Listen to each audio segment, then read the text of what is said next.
¿Alguna vez te has detenido a pensar cómo una simple decisión puede cambiar el destino de generaciones enteras? La historia que estás a punto de escuchar no solo habla de un hombre, sino de la misteriosa forma en la que Dios mueve los hilos del destino incluso cuando todo parece estar en nuestra contra. Este es el relato de Isaac, Jacob y la línea de promesas que Dios decidió no romper, aunque los hombres sí lo hicieran. Isaac vivía en una tierra árida, golpeada por el hambre. Como su padre Abraham, tuvo que tomar decisiones difíciles. En medio de la escasez, buscó refugio en Gerar, donde gobernaba Abimelec. Y aunque el miedo lo dominó, porque temía que lo mataran por causa de su esposa Rebeca, hermosa a los ojos de todos, decidió mentir. Dijo que era su hermana. Un error repetido, una mentira heredada.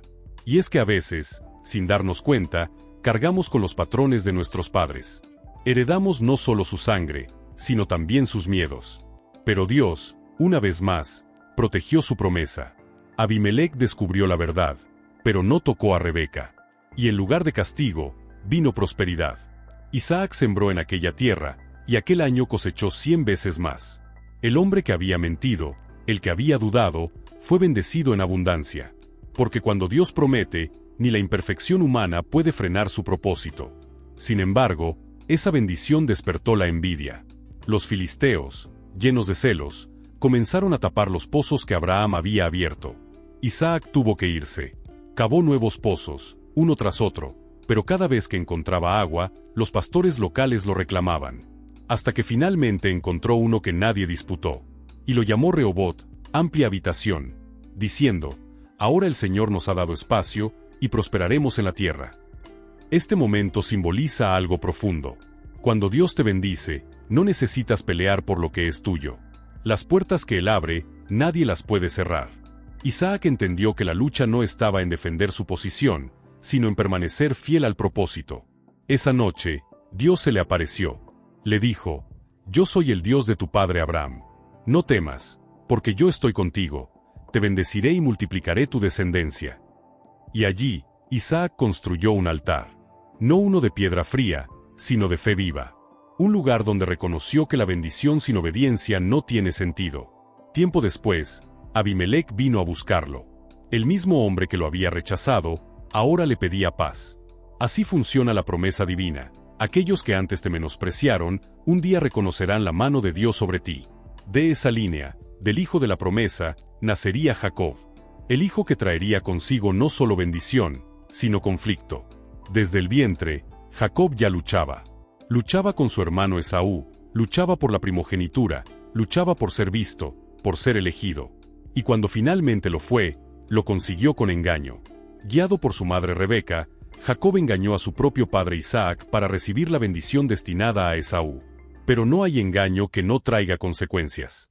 Aquel acto lo convirtió en fugitivo, en un hombre que debía huir para salvar su vida. Y fue en su huida cuando ocurrió una de las escenas más poderosas de toda la Biblia. Solo, en el desierto, con una piedra como almohada, Jacob tuvo un sueño. Vio una escalera que llegaba al cielo, y ángeles subiendo y bajando por ella. En ese instante, entendió algo que cambiaría su vida. Dios no lo había abandonado, ni siquiera cuando él había fallado. El cielo seguía abierto sobre él. Aquel lugar lo llamó Betel, la casa de Dios. Y allí prometió que si Dios lo guardaba en su camino, y lo hacía volver con bien, él sería su Dios. Pero este no era aún el Jacob transformado. Este era un hombre que aún negociaba con Dios, que aún buscaba su propio beneficio. Y es que a veces, la fe comienza como un trato, pero Dios la convierte en una relación. Lo que Jacob no sabía, era que su viaje recién comenzaba. Que pronto encontraría en su tío Labán un reflejo de sí mismo. Un hombre astuto, engañoso, dispuesto a usar a los demás para ganar ventaja. Y en ese espejo, Jacob descubriría que el precio del engaño es alto, muy alto. Jacob llegó a la tierra del oriente con la esperanza de empezar de nuevo. Había huido de su hermano, había dejado atrás su hogar, pero dentro de sí llevaba la carga de la culpa. En el horizonte divisó un pozo, y allí conoció a Raquel, la hija de Labán, su tío. En ese instante, algo en su interior se encendió.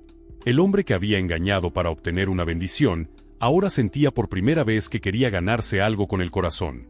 Jacob se acercó al pozo, movió la piedra que lo cubría y dio de beber al rebaño de Raquel. Fue un acto pequeño, pero simbólico. Era como si su alma buscara limpiar su pasado con un gesto de servicio. Y cuando la miró, entendió que esa mujer sería parte esencial de su historia. Labán, al saber que Jacob era hijo de su hermana Rebeca, lo recibió con brazos abiertos. Pero con el tiempo, su amabilidad se transformó en cálculo.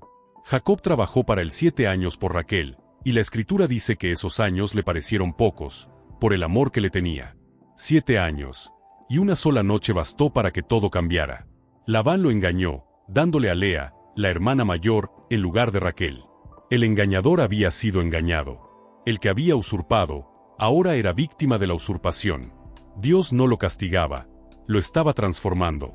A veces, el mismo dolor que provocamos en otros se convierte en el fuego que pule nuestro carácter. Jacob comprendió que la vida no siempre te devuelve lo que mereces, pero siempre te devuelve lo que necesitas para crecer. Aceptó quedarse y trabajar 7 años más por Raquel. 14 años de esfuerzo, de servicio, de aprendizaje. Y aunque su corazón amaba a Raquel, su hogar se volvió un campo de rivalidad, de celos, de competencia. Lea le dio hijos primero, y Raquel sufría por no poder concebir. Las dos mujeres luchaban por su amor, como si el afecto se pudiera ganar con hijos o sacrificios. Pero en medio de esa tensión, Dios estaba obrando un propósito mayor. De esas mujeres nacería la nación que llevaría su nombre. Jacob comenzó a prosperar en la casa de Labán. Sus ganados crecieron, su riqueza aumentó, y el favor de Dios era evidente. Pero Labán, movido por la codicia, intentó retenerlo. Cambiaba su salario una y otra vez, siempre buscando la ventaja. Y sin embargo, Jacob prosperaba más y más. No por suerte, sino porque lo que proviene de Dios no puede ser manipulado por los hombres. Una noche, mientras dormía, el Señor le habló en sueños. Le mostró que su prosperidad no era fruto del azar, sino resultado de su promesa. Le recordó las palabras que había dicho en Betel: «Yo estaré contigo». Y Jacob despertó sabiendo que era tiempo de regresar. Tiempo de dejar atrás al que lo había engañado, y enfrentar lo que había evitado durante años, su pasado. Antes de partir, Raquel tomó los ídolos de su padre. Era un gesto que hablaba más de miedo que de fe. A veces, incluso cuando Dios nos llama a salir, seguimos aferrados a los ídolos del ayer. Nos cuesta creer que el mismo Dios que abrió el cielo sobre Jacob puede sostenernos sin los viejos amuletos de seguridad. Jacob reunió a su familia y emprendió el viaje. Cruzó desiertos, valles y montañas, con un corazón inquieto. Sabía que su regreso no sería fácil. Sabía que en el camino debía enfrentarse con Esaú, su hermano, aquel a quien había traicionado. Y lo que temía más que la muerte, era la mirada de aquel a quien había herido. Labán, al darse cuenta de su partida, lo persiguió. Lo alcanzó en las montañas de Galaad, enfurecido, acusándolo de robo y traición. Pero Dios intervino una vez más. En sueños, le advirtió a Labán que no hiciera daño a Jacob. Y cuando se encontraron, Jacob le habló con el peso de años contenidos. «Tú sabes cuánto trabajé por ti. 10 veces cambiaste mi salario, pero Dios estuvo conmigo». Esa fue su declaración de libertad. Jacob ya no hablaba desde la astucia, sino desde la verdad. Al final, hicieron un pacto. Labán regresó a su tierra, y Jacob siguió su camino hacia el reencuentro con su destino. Y es aquí donde entendemos algo poderoso. Cuando Dios quiere transformarte, no lo hará con palabras suaves, sino con procesos que sacuden lo más profundo de ti. Jacob había llegado siendo un hombre ambicioso y calculador, pero ahora era un hombre quebrantado, dependiente, consciente de que todo lo que tenía venía del cielo. Si hasta ahora te ha impactado cómo Dios cambia los corazones incluso en medio de la confusión, te invito a suscribirte para no perderte la siguiente parte, porque lo que está por venir es el momento más decisivo de la vida de Jacob. La noche en la que luchó cara a cara con Dios. Jacob seguía su camino, pero en su interior llevaba un peso que no podía ignorar: el encuentro con Esaú, su hermano. Aquel a quien había engañado, aquel cuya ira lo había obligado a huir. Cada paso hacia adelante era también un paso hacia el pasado. Y en ese viaje, Dios decidió ponerlo frente a su mayor batalla, no contra un enemigo, sino contra sí mismo. Cuando supo que Esaú venía a su encuentro con 400 hombres, el miedo lo invadió. El viejo Jacob volvió a asomar, el estratega, el calculador, el que confiaba en su ingenio más que en su fe. Dividió su campamento, preparó regalos, diseñó un plan para calmar la ira de su hermano. Pero en el fondo sabía que ningún plan humano podía reparar lo que había roto. Y así, solo, en medio de la noche, se quedó a orar. Fue entonces cuando un hombre apareció y luchó con él hasta el amanecer. Una lucha física, pero también espiritual. Jacob peleaba por sobrevivir, pero sin entender que lo que Dios quería no era su fuerza, sino su rendición. Aquel hombre, una manifestación divina, tocó su muslo y lo dislocó, dejándolo cojo.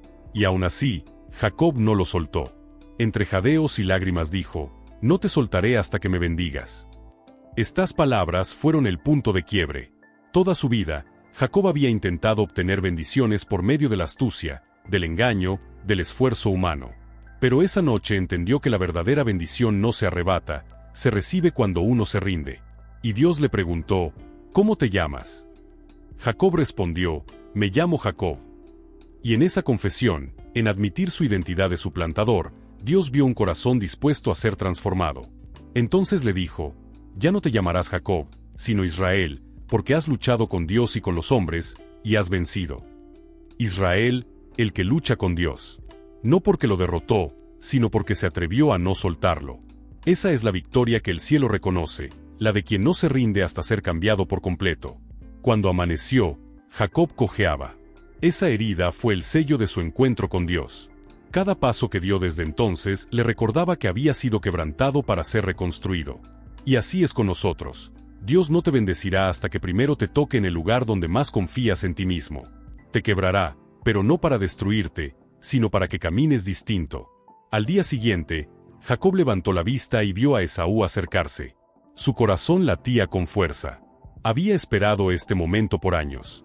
Corrió hacia su hermano, se inclinó 7 veces ante él, el símbolo máximo de humildad, y esperó el juicio. Pero en lugar de venganza, encontró perdón. Esaú corrió hacia él, lo abrazó, y ambos lloraron. Fue entonces cuando Jacob entendió que la verdadera bendición no era el ganado, ni la tierra, ni siquiera el nombre nuevo. Era la reconciliación. Porque solo quien ha sido perdonado puede entender el valor de la gracia. Después de ese encuentro, Jacob siguió su camino hacia Betel, el lugar donde todo había comenzado. Allí levantó un altar y lo llamó el Betel, el Dios de Betel, recordando el sueño de la escalera, el pacto y la voz que nunca lo abandonó. Había salido como un fugitivo, y regresaba como un hombre redimido. El mismo desierto que una vez fue su refugio, ahora era testigo de su transformación. Jacob había descubierto que el poder de Dios no se revela en los perfectos, sino en los quebrantados. Que la promesa no depende de cuán fuerte seas, sino de cuán dispuesto estés a dejar que Dios te transforme. Y que a veces, el mayor milagro no es ver ángeles ni recibir riquezas, sino ver tu corazón cambiado para siempre. Así, el hombre que una vez engañó a su hermano se convirtió en el padre de una nación. De su linaje nacerían las 12 tribus de Israel, y con ellas la historia que cambiaría al mundo entero. Porque Dios no busca hombres perfectos. Busca hombres que, como Jacob, se atrevan a decir: «No te soltaré hasta que me bendigas». Si esta historia tocó tu corazón y te recordó que el proceso también es parte de la promesa, suscríbete para seguir descubriendo cómo cada historia bíblica revela algo del poder de Dios en nuestra vida. Porque el viaje de Jacob no termina aquí, apenas comienza el legado de Israel.